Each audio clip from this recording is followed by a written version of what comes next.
section, which is just about the role of a recovery coach.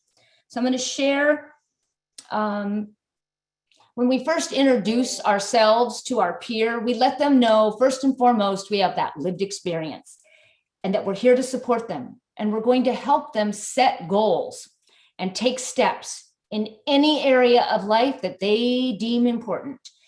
We remind them that they have the wisdom inside them better than anybody else to chart their course.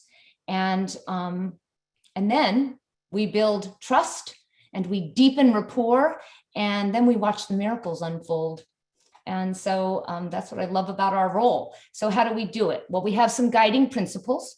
I've experienced several peer coach training programs, the CCAR model, the Pennsylvania model from Donna Dimitrovic that I talked about in the very beginning, the CCAP model in 2020.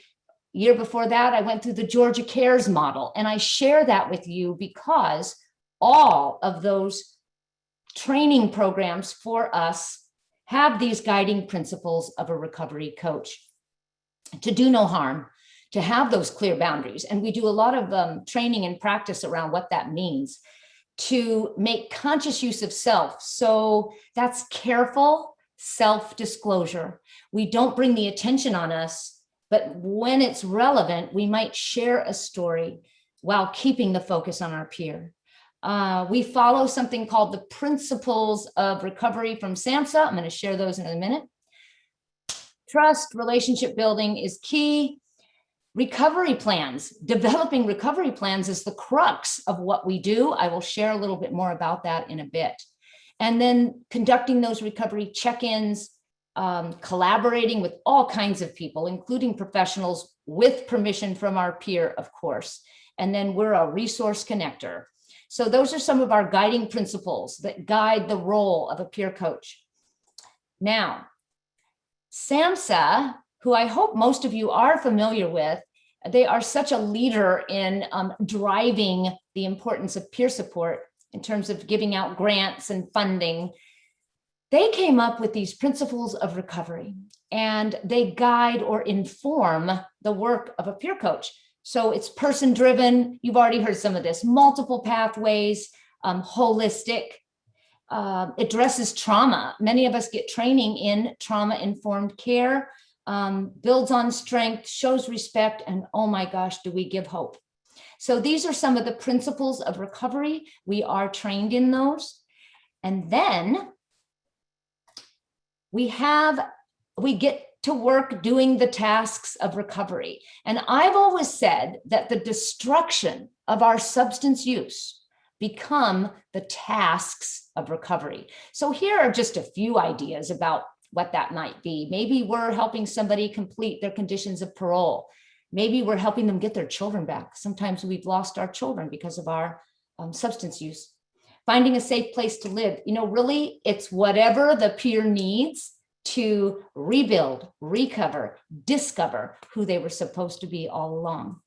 So that are some of the tasks of recovery.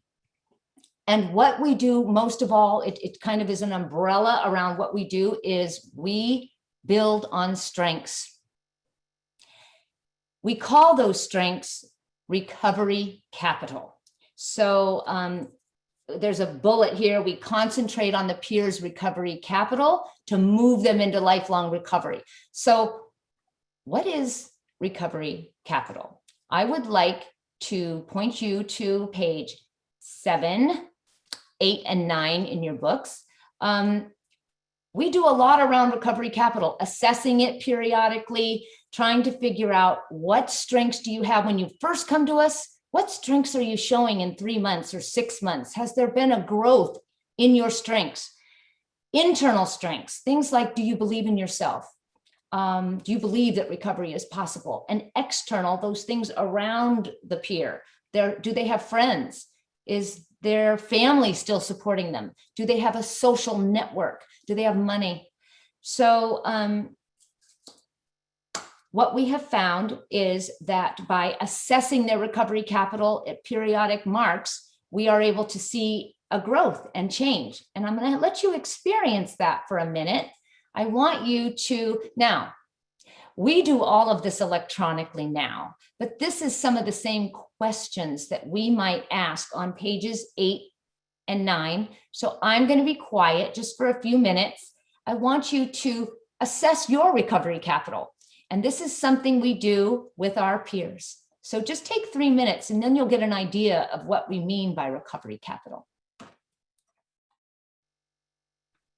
Michael, thank you. He says that's a beautiful tool. We use it a lot. We use it periodically, and we love seeing their recovery capital grow over time. It's so rewarding, and we share this with our peers. So I'm going to ask you now, and Michael, you've already weighed in. What was it like for you to complete this assessment? What was it like? Anyone, maybe unmute yourself. Just a couple volunteers. Dia says, it definitely made me feel grateful, and it also shed some light on aspects that might need a little bit of work. Beautifully said. We use these as jumping off points to spark recovery. Anyone else want to share either in the chat or out loud? Dallas, can they unmute themselves if they want, or we don't? Yes? Okay, good. I should be able to.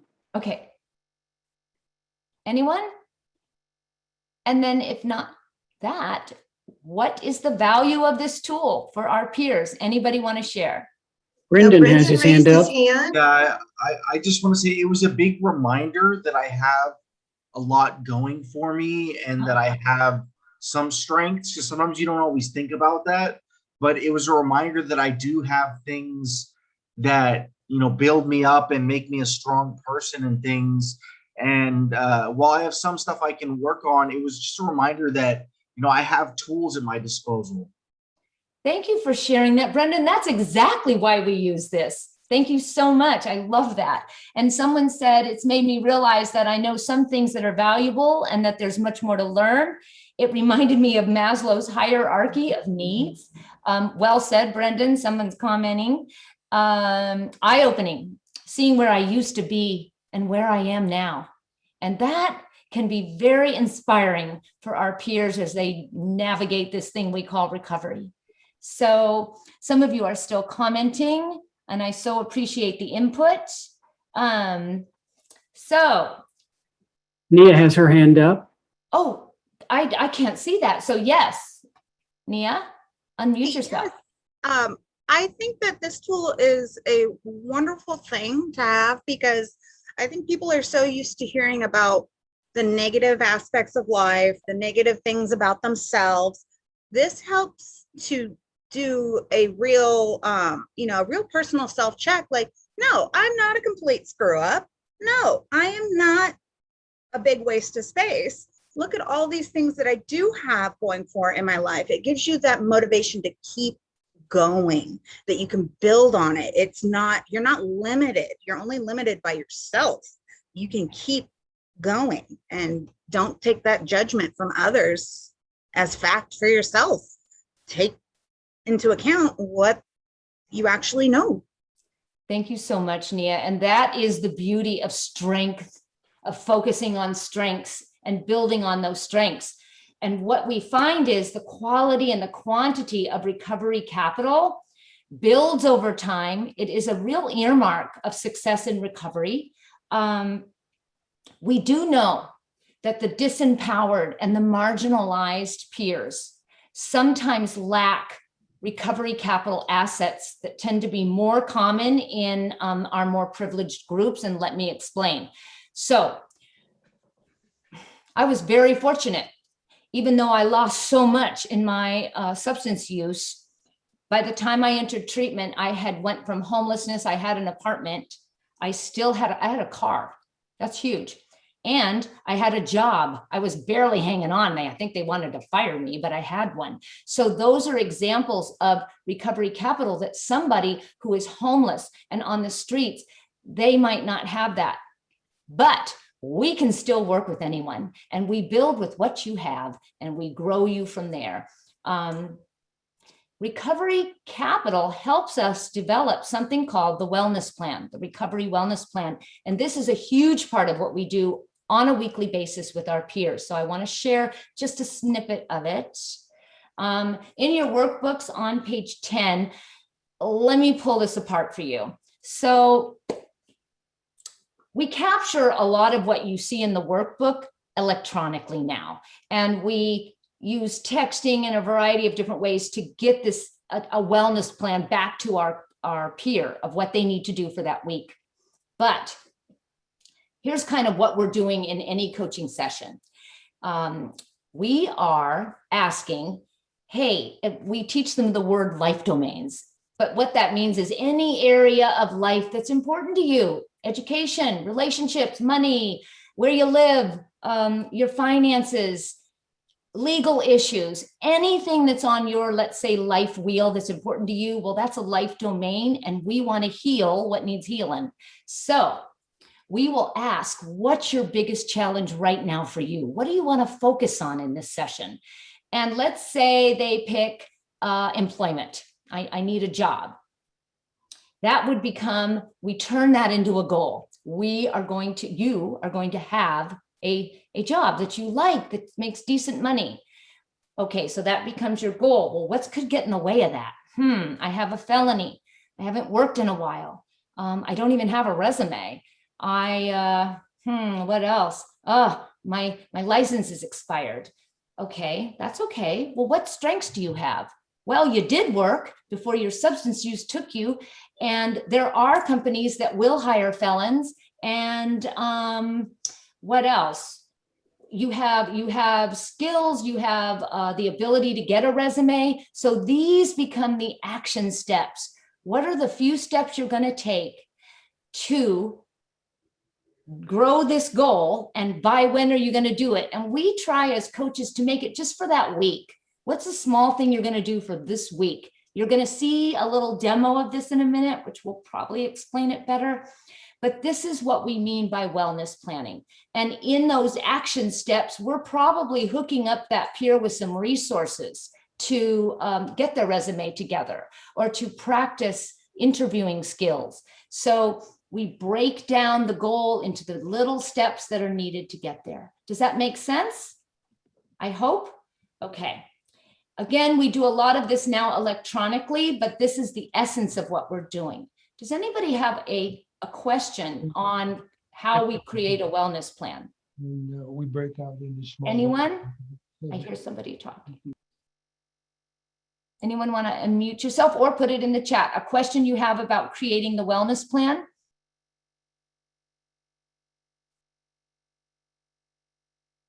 And if no questions, oh yes, Nia. I do have a question. Now, I know that we do a lot of peer recovery support, but for those peers who do have family members that we may provide support to as well, do we also have wellness plans for them? Well, I believe so. And I might have someone who does our family support on this line, because we offer family support. How many of you think that families need a little bit of support when someone is in their family is needing recovery? Yeah. So it's not just the person who was in their substance use. It affects the whole family. And TPOR offers family support with their own wellness plan. And maybe, I don't know if Angel, I think I saw her on here. We do offer that. So if you have a family member that needs some wellness, then please contact TPOR, because we do offer that. Absolutely. Thank you for bringing that up, Nia. She's like, yeah, okay. Well, you know, Tracy, I have a question too. I kept sitting here trying to think about how I might ask it. And maybe somebody in the audience has an answer. There was a peer that I was helping support from a shadow coaching side. So we have some new coaches, and I'm guiding them in their shadowing. And we had a new peer who came in, and everything in her life is wonderful. Everything's perfect the first week. And it's still kind of perfect the next week. And then things start to bubble up.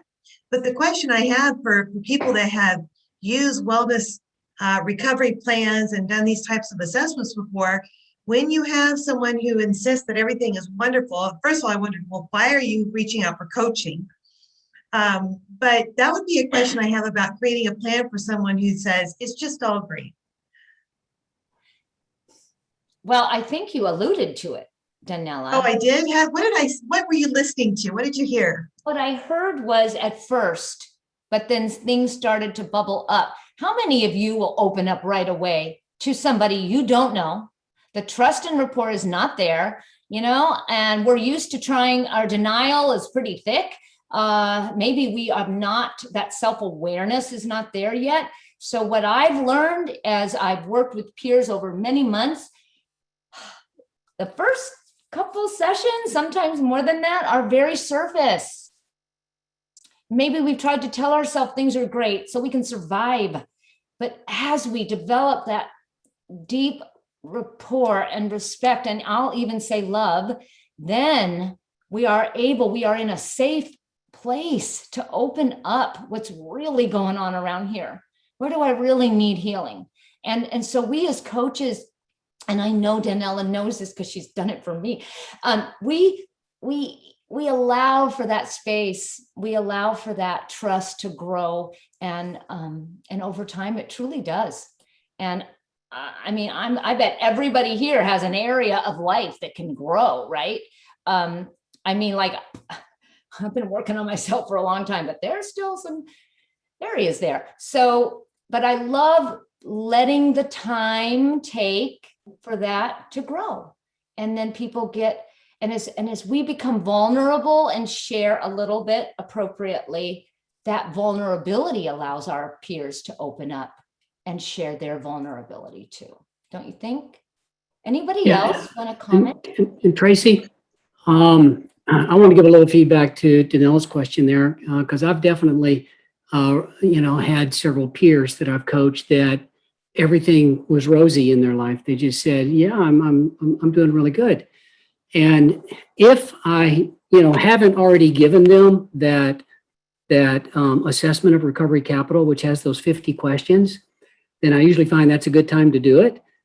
Because as they go through and say, actually, I don't have this, or I do have this as a strength, I then look through that list and at all the areas where they say, I don't have this. And I go, okay, well, you don't have this. Is it something you'd like to have? And they'll generally say, oh, yeah, I didn't think about that. And, and I've also got some other material, like, for example, if I wanted to ask them about their living environment, this is some questions I have that's not part of the ARC, but I find it helpful. It's like, are you satisfied with your living situation right now? And they'll say, well, yeah. I go, okay, does it feel safe and secure to you? And they may say, yeah, I think so. I say, well, do you sleep well there? And they may go, well, sometimes my roommate really snores and watches TV all night long, and I'm not getting that great of sleep. I go, do you think you would like to have better sleep? And they go, yeah, because I'm really dragging sometimes going into work. So the process of discovery with those people that haven't thought about those parts of their life by using the assessment of recovery capital or other lists of questions, I've found helpful in dealing with that. You know what? And we're going to get to see Dallas in action here in just a minute, showing how this really comes to life.